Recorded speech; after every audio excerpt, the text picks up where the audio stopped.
Merci, d'être, présent ce matin pour un nouveau webinaire. Je suis ravi de vous retrouver.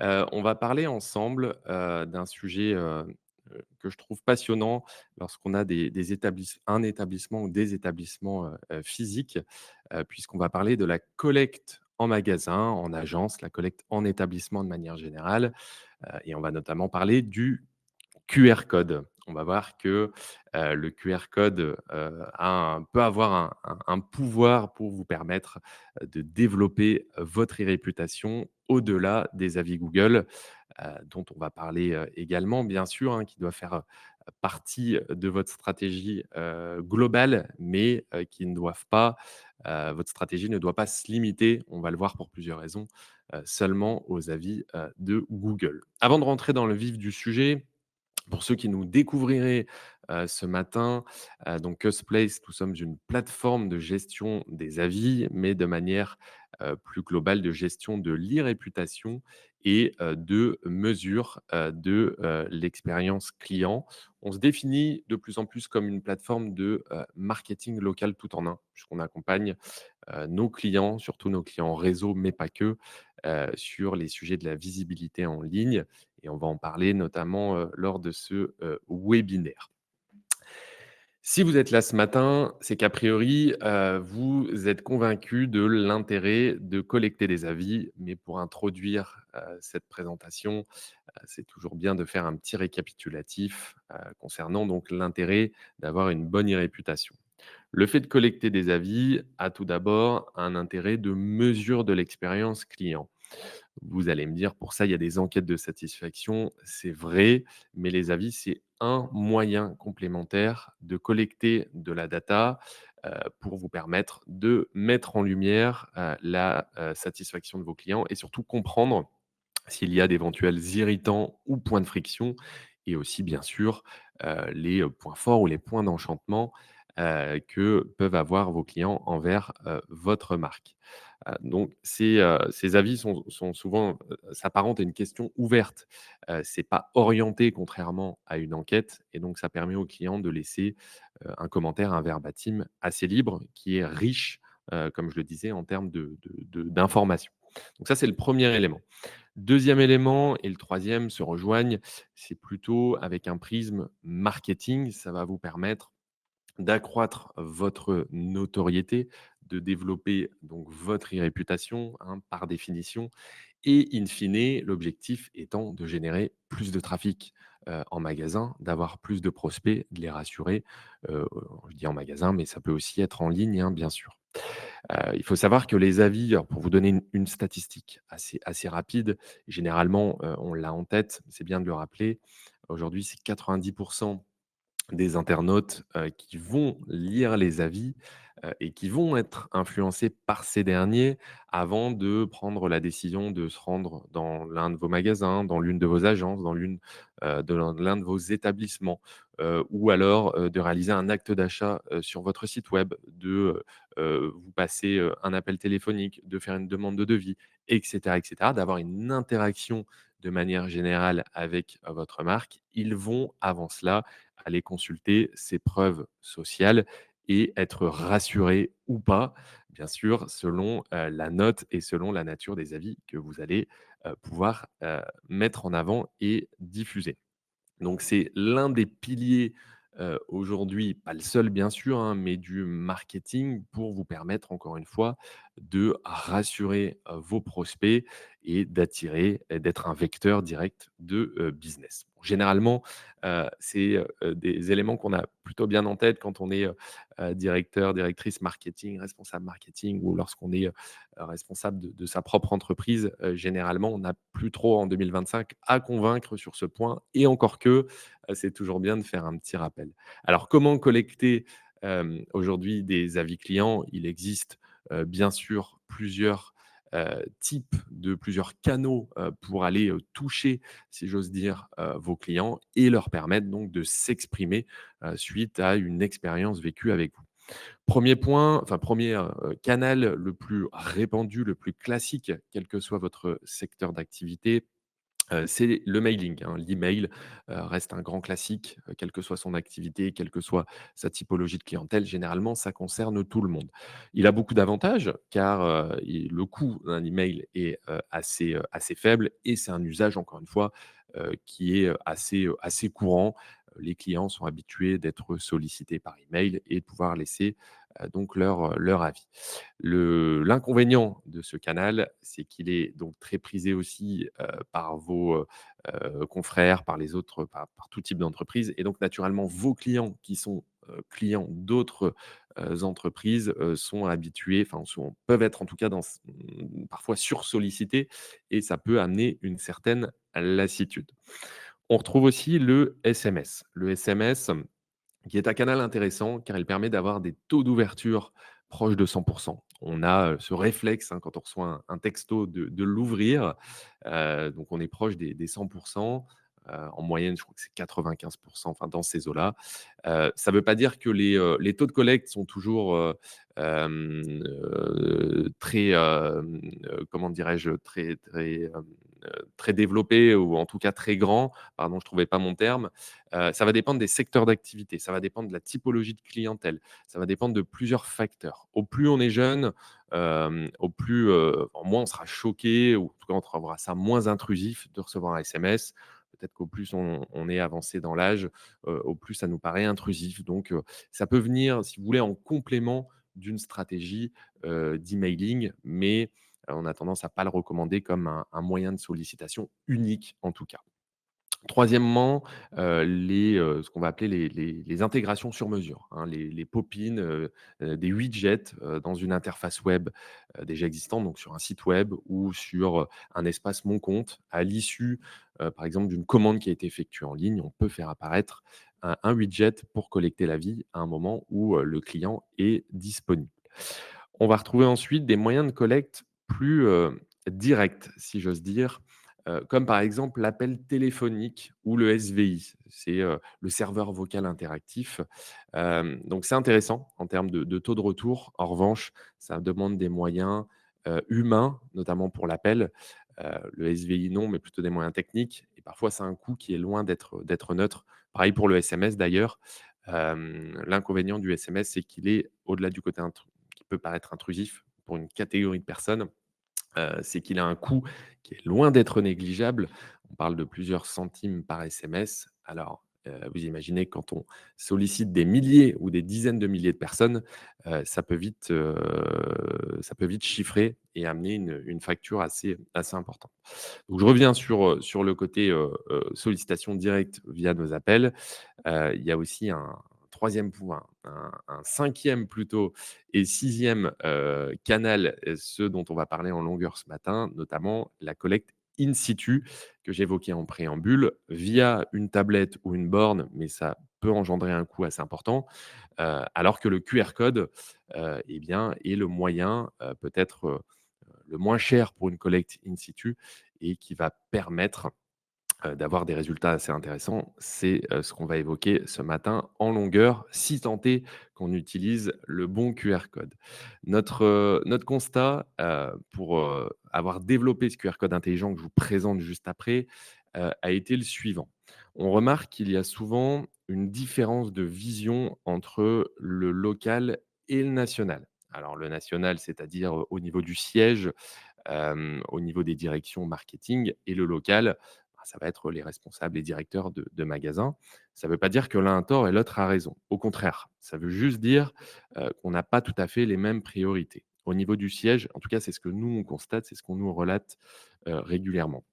Au niveau du siège, généralement, on a une connaissance sur des éléments techniques de référencement de SEO et on va faire en sorte de maximiser la visibilité de la marque, dans sa globalité. Alors qu'au niveau local, bah, par définition, on va se concentrer uniquement, sur son établissement. C'est sa priorité et c'est tout à fait logique. On n'a pas la vue d'ensemble comme on peut l'avoir au siège et c'est surtout, qu'on va avoir, un certain nombre de tâches dans une journée où finalement la collecte d'avis, c'est l'une des missions ou l'une des choses qu'on peut avoir en tête, mais c'est pas toujours, la priorité. Donc on va surtout chercher à aller à l'essentiel, à simplifier, les choses et à faire en sorte que, bah, on ait, du temps, pour nos équipes, peut-être pour d'autres tâches qui nous paraîtraient, prioritaires. Donc notre constat, en partant de ce postulat, on a essayé de réfléchir à une stratégie pour réconcilier les 2. Donc généralement, au niveau local, comme on cherche, le côté, simple, rapide, efficace, on se concentre, on a en tête généralement les avis Google parce que, c'est gratuit, parce que, il y a un certain nombre d'avantages. Mais on n'a pas en tête que faire que du Google, ça a un certain nombre de limites et justement, c'est ce que je vais vous présenter là dans les points qui suivent. Première limite, aujourd'hui, le fait de mener de la manière plutôt dont on mène nos recherches en ligne est en train d'être bousculée avec l'émergence des outils d'IA, génératifs. Aujourd'hui, quand on pose la question, donc c'est une étude récente que l'on a fait chez Cusplace, on a posé une question assez simple, à un panel de consommateurs en leur disant, comment via quels outils effectuez-vous vos recherches en ligne? Sans grande surprise, les moteurs de recherche restent le moyen à l'heure actuelle, ce qui ne veut pas dire que ça ne va pas évoluer et c'est largement même en train d'évoluer, mais en tout cas, ça reste leader, hein. C'est 3/4 des répondants qui vont via les moteurs de recherche traditionnels pour effectuer leurs recherches en ligne. Google principalement qui est leader. Mais ce qui est intéressant dans cette recherche, enfin dans cette étude plutôt, et d'ailleurs, plusieurs réponses, sont possibles. Sinon, on aurait des pourcentages évidemment, qui nous donneraient un total de 100, et là, vous voyez que ça les dépasse. Donc on a une moitié, pardon, des répondants, qui font également leurs recherches via les réseaux sociaux. Ça, les réseaux sociaux l'ont bien compris, notamment Instagram, Snapchat, où, ils vont faire en sorte, eh bien, proposer des moteurs de recherche, de la cartographie interactive pour que les usagers, eh bien, restent le plus longtemps possible sur les apps et n'aillent pas, faire leurs recherches sur Google. Et donc on voit beaucoup de nouveaux outils, pour faire des recherches apparaître, sur, ces réseaux sociaux.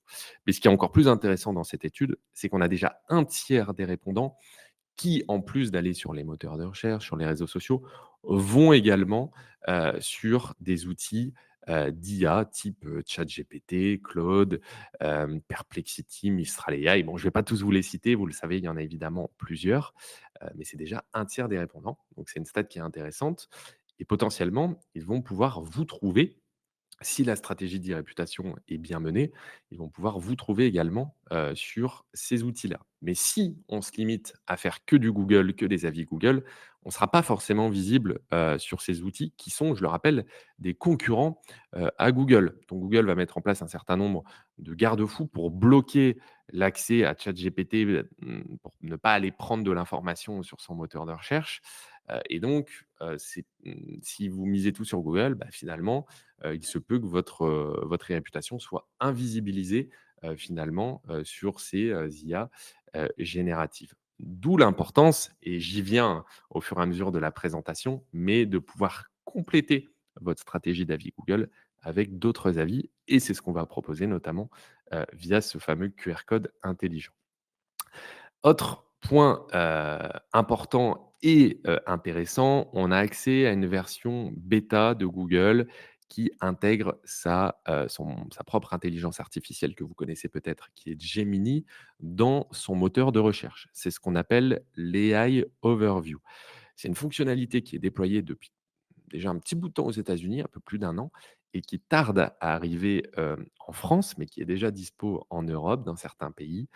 Qu'on peut avoir, l'accès à cette bêta, où finalement quand on va demander, des informations concernant l'e-réputation, là en l'occurrence d'un centre auto, eh bien on voit que les avis qui vont être proposés par l'intelligence artificielle de Google, ce sont les avis qui sont présents sur le site de la marque ou encore sur une plateforme d'avis, comme Cusplace et donc ce ne sont pas forcément les avis de Google.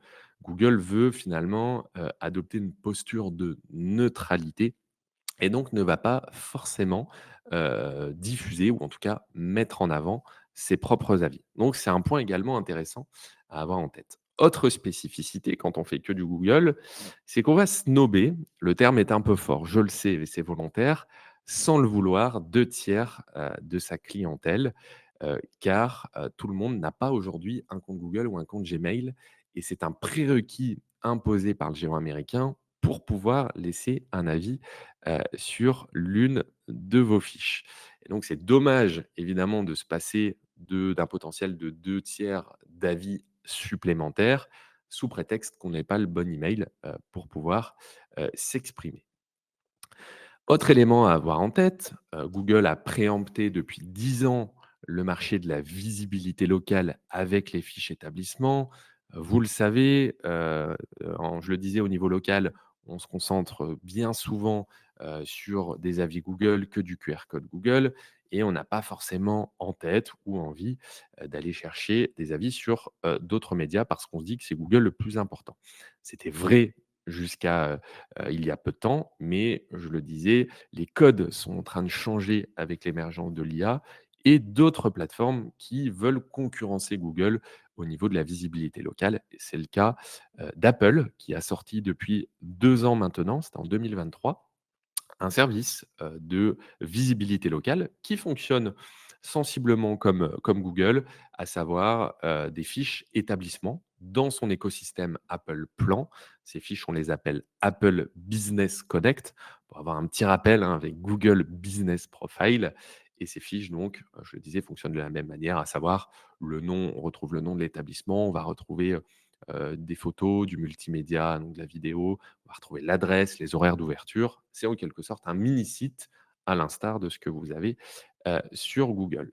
La différence majeure, et c'est ça qui va nous intéresser aujourd'hui, c'est qu'Apple ne propose pas encore à l'heure actuelle son propre système d'avis.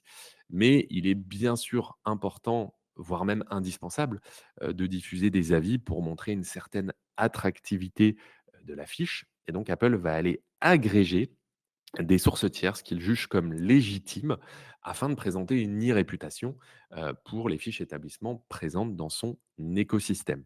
Alors c'est un peu petit, mais sur la droite de l'écran, vous avez des exemples où on voit la fiche pardon, d'un restaurant, d'une chaîne de restaurant, et ce sont les avis de TripAdvisor qui vont être agrégés et diffusés. Ça pourrait être également The Fork. Si c'est un hôtel, un gîte, ça pourrait être par exemple les avis de Booking. Et pour les autres secteurs d'activité, de manière plus généraliste, on le voit ici plutôt en haut de l'écran, ce seront les avis des pages jaunes qui vont être agrégés et diffusés. Ce qui signifie qu'Apple considère cette source comme étant une source légitime d'avis et donc, le fait d'avoir des avis sur votre fiche Les Pages jaunes, par rebond, ces avis seront présents sur votre fiche Apple Plan si vous en possédez une.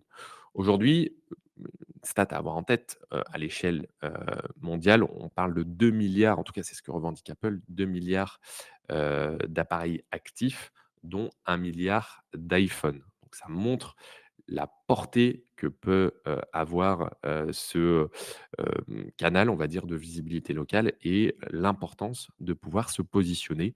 C'est gratuit, comme sur Google, de pouvoir créer une fiche, et il y a fort à parier que si, vous soyez, propriétaire d'un iPhone, que vous ayez, propension à aller sur l'application Plan, plus que télécharger, Google Maps, à moins que vous soyez un féru de Google Maps, mais on a plutôt cette tendance naturelle à utiliser l'application native et donc d'arriver sur ces fameuses fiches. C'est pour toute cette raison, évoquée qu'il est important de compléter votre stratégie Google, existante a priori, et d'aller plus loin en collectant des avis qui pourront être diffusés, sur ces médias que j'évoquais. Ces médias en quelque sorte nouvelle génération, que sont, les fiches Apple, les moteurs, d'IA générative et donc pour cela, pour toutes ces raisons, on a créé un QR code vraiment innovant qui va permettre à vos clients, en temps réel, de détecter, quel, type d'appareil ils possèdent, quel type de smartphone. Est-ce qu'ils sont plutôt, sur Apple, donc avec un iPhone, ou est-ce qu'ils sont plutôt sur Android, avec un Samsung, Huawei, et cetera? Et dans ce cas-là, en temps réel, au moment du scan du QR code, votre client va être envoyé sur la bonne plateforme. Ce qui veut dire que vous pouvez rassurer, en tout cas la plateforme la plus adaptée. Ce qui permet de rassurer aussi vos collaborateurs au niveau local, qui restent focalisés sur Google, de leur dire: «Ça ne changera rien. Vos clients au moment du scan, s'ils ont, un compte Google, qu'ils sont sur, Android, ils seront bien envoyés en direct vers votre fiche Google. Donc ça ne change rien. Ce qui change vraiment, ce qui est novateur, c'est que ceux qui n'ont pas de compte Google et souvenez-vous, c'est quand même 2 tiers, eh bien, on ne les snobe pas, on ne les exclut pas. Au contraire, on les envoie vers, un outil pour collecter un avis authentique et cet avis authentique sera diffusé sur Apple, sera diffusé pardon, sur page jaune, sur Apple par rebond, potentiellement sur un moteur d'IA et il sera diffusé aussi sur votre site web en tant qu'avis authentique et aussi sur notre plateforme d'avis, Cusplay. Ce qui veut dire que c'est un avis qui est multidiffusé comme on dit dans notre jargon. Le client laisse un seul avis, une seule fois et cet avis est automatiquement basculé, envoyé vers les plateformes qui comptent.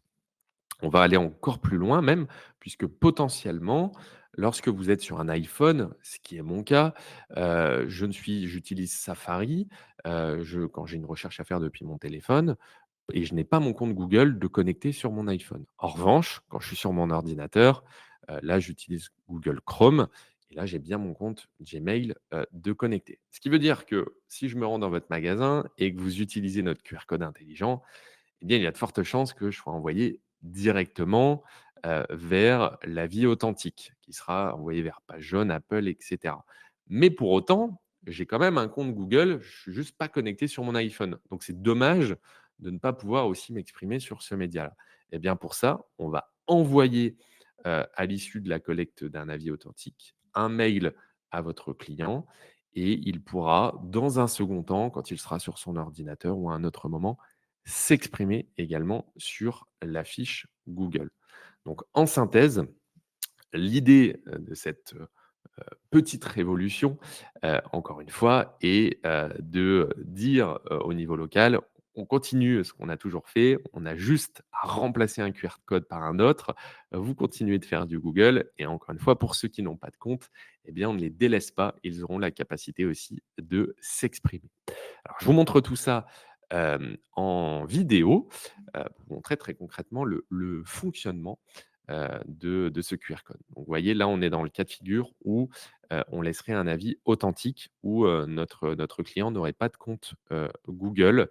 C'est hyper fluide, je laisse ma note, je laisse un petit commentaire, et mon avis est ensuite multidiffusé. Je vous remets la vidéo parce qu'elle passe un petit peu vite et vous allez voir qu'on a d'autres innovations, dans l'innovation. On arrive à détecter en temps réel la note qui est laissée par le client et on arrive à voir s'il y a surtout une corrélation entre la note et le verbatim. Là, vous voyez, il y a une étoile qui est laissée. Ça va un petit peu vite. Je vais vous montrer via un screenshot. On laisse une ou deux étoiles et on va laisser un commentaire qui, lui, est positif. Donc finalement, il y a un manque de cohérence, on va le dire dans ce sens-là, entre la note et le commentaire, ce qui peut avoir pour vous, en tant que propriétaire d'un établissement ou d'un réseau, un côté un peu frustrant de vous dire: «Attendez, on me dit que globalement on est satisfait.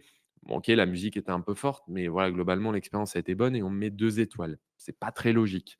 Peut-être des choses qui font écho si vous gérez vos avis dans le quotidien, avec certains cas de figure rencontrés.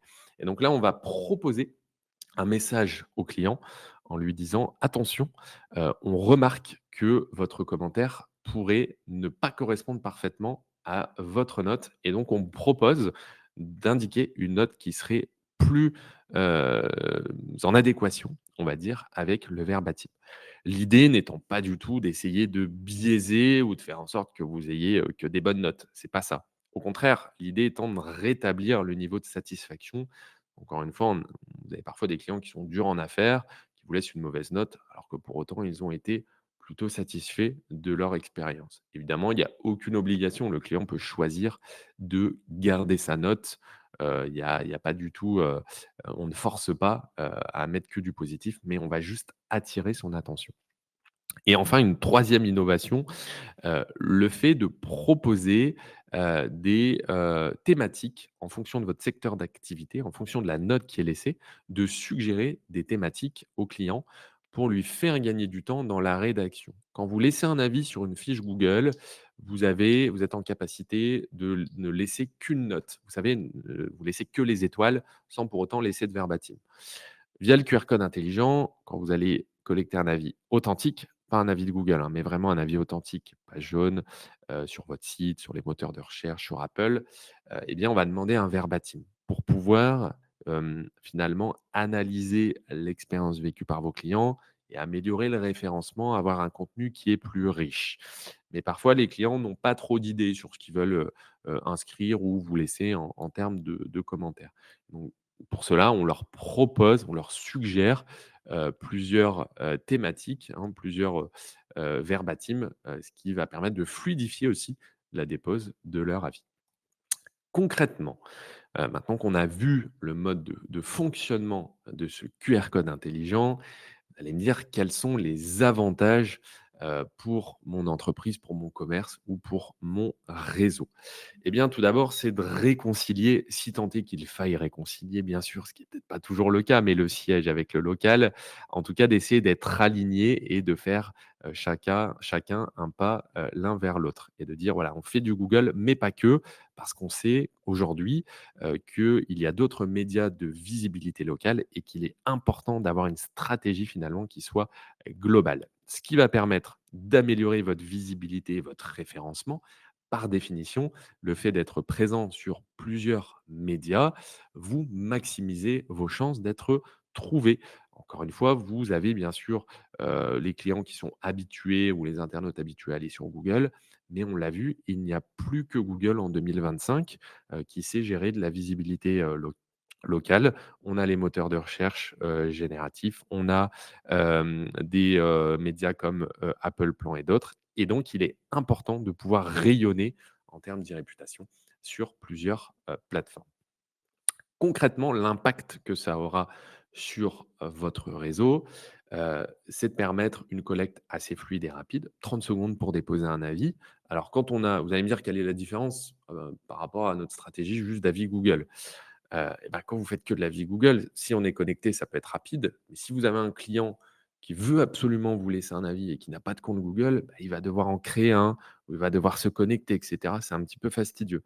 Alors que là, on détecte s'il n'en a pas, s'il n'est pas connecté et encore une fois, on l'envoie vers, notre, moyen de collecte alternatif à Google pour avoir un avis authentique et donc c'est d'autant plus fluide. Ce qui peut être dissuasif quand on doit créer des comptes et cetera. Évidemment, si ça nous prend trop de temps, on a tendance à abandonner. Ça va vous permettre, bah, de créer ou en tout cas de développer une e-réputation sur d'autres médias qui ont de l'importance au niveau local. J'évoquais PageJaunes notamment et Apple Plan. Et donc in fine, eh bien, ça va concourir à améliorer de manière globale votre visibilité au niveau local. Voilà, il est 10 heures, presque 10h30. Je vous remercie, de votre présence, de ce matin. J'espère que ces informations vous auront été utiles. On peut prendre quelques minutes, si vous voulez, pour répondre aux différentes questions, s'il y en a. Sinon, pour, finir, sur une thématique de QR code, vous pouvez en scanner 2 à l'écran, si vous souhaitez assister à notre prochain webinaire qui va, en quelque sorte, faire un peu écho avec ce qu'on a évoqué ce matin. On va parler de la, combinaison entre le référencement naturel, hein, votre, propension à ressortir dans les premiers résultats sur les moteurs de recherche et la stratégie d'une visibilité locale, donc là plutôt le référencement, de vos établissements, votre présence ou pas dans le local pack. On va voir comment, combiner, ces éléments à la fois du national, du global et aussi, du local. Et enfin sur la gauche de l'écran, si vous souhaitez qu'on discute un peu plus en détail, de ce sujet de QR code intelligent ou du sujet des avis, de la visibilité locale, voilà, n'hésitez pas, vous avez le lien ici de mon agenda keus.fr/td. Je vous remercie, encore une fois pour votre participation. Je vais prendre les questions, dans le chat. Alors, on a une question de Vincent. Le verbatim client proposé semble très orienté problématique magasin ou point de vente. Pour des produits en B2C, avez-vous des propositions d'avis différents? Oui, effectivement, comme le dit Nicolas, en fonction du secteur d'activité, en fonction de la typologie de client, ce que vous avez vu à l'écran était un exemple, donc ça, bien sûr, ce sera adapté. On a une question d'Anton. Quand un client ne peut pas mettre son avis sur Google, le deuxième mail de Cusplace lui demande de réécrire un nouvel avis ou bien Cusplace a gardé son avis initial et lui demande juste de le recopier sur Google. Oui,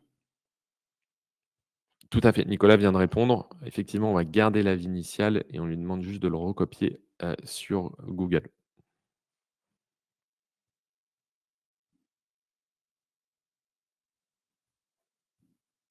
Voilà, est-ce qu'il y a d'autres questions?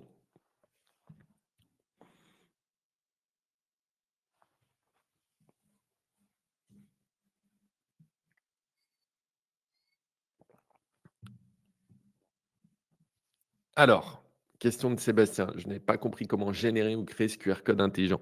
Alors, ce QR code intelligent, c'est une innovation proposée par Cusplace.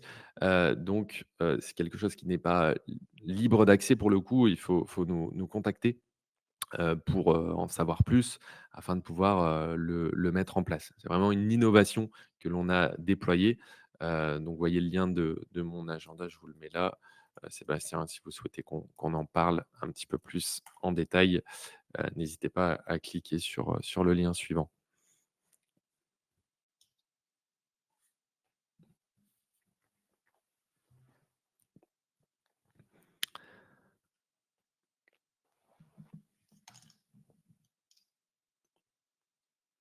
Bah, je ne sais pas s'il y a d'autres questions, n'hésitez pas.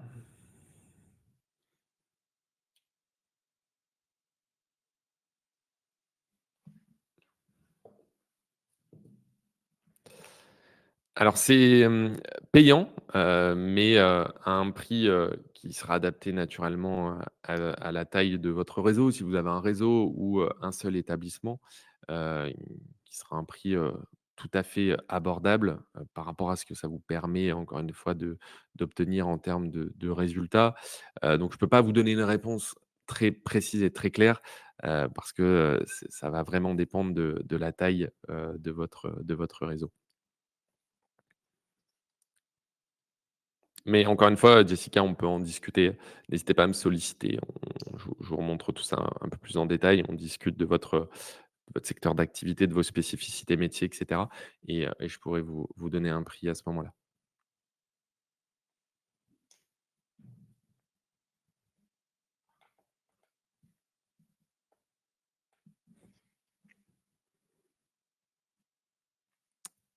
Très bien. Eh bien, merci, à toutes et à tous. Je vous donne, rendez-vous pour un, prochain événement, donc je le disais, le jeudi 20 novembre. J'en profite, avant que tout le monde se déconnecte, pour nos amis du côté de Lyon, s'il y en a, là ce matin, présents, on organise un événement physique cette fois-ci, le jeudi 16 octobre. Je vais vous envoyer dans le chat notre invitation. On organise un petit déjeuner, avec une table ronde, notamment on va se projeter sur l'année, 2026. On aura, des interlocuteurs de marques qui seront présents, on va donc avoir un retour sur expérience, évoquer, les sujets d'IA, les nouveautés Google. Donc si vous êtes dans le coin de Lyon, le jeudi 16 octobre, de 9 heures à midi. Ce sera évidemment riche en informations, en retours d'expérience et un moment sympa, pour se, rencontrer, hem, autre que de manière, digitale et surtout pouvoir échanger, voilà, autour d'un café. Donc nous aurons, je le disais, des invités de marque avec le PDG, d'Inextenso qui est un très grand réseau, et un des leaders, de la comptabilité en France. Nous aurons le, directeur de franchise d'un réseau, dans le domaine du service à la personne, d'essentiel à domicile et nous aurons le directeur de la communication d'une société qui fait de la rénovation, qui est aussi l'une des sociétés, leader en France sur ce sujet-là. Donc n'hésitez pas, à vous inscrire. Vous serez les bienvenus encore une fois si vous êtes du côté de Lyon, le jeudi 16 octobre, donc dans un petit peu moins d'un mois. Et je n'ai plus qu'à vous souhaiter une très bonne journée, et je vous dis à très bientôt pour un prochain événement. Merci beaucoup.